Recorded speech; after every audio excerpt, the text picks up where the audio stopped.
Saludos y buenas tardes a todos los que nos están viendo desde todas las regiones y rincones del mundo. Estamos presenciando un ambiente frenético, tanto en el césped como en las gradas. Los expertos han indicado que podría llover, pero de momento, aguanta. El griterío en el estadio es absolutamente ensordecedor. Como siempre, la asistencia es buena, aunque no es de extrañar, y es que la ocasión lo merece. Todo un monumento al fútbol y no le falta prestigio de ningún tipo. Esta es la alineación de hoy. Esta me pregunta, Maldini, ¿cómo la ves? Bueno, pues hoy volvemos a un esquema clásico, pero me gustaría recalcar que no es habitual ver últimamente un sistema en el que juegan dos arriba.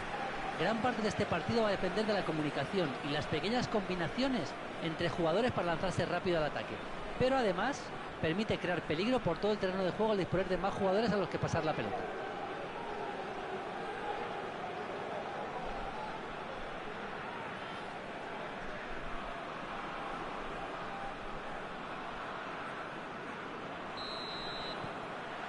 Ya rueda la pelota.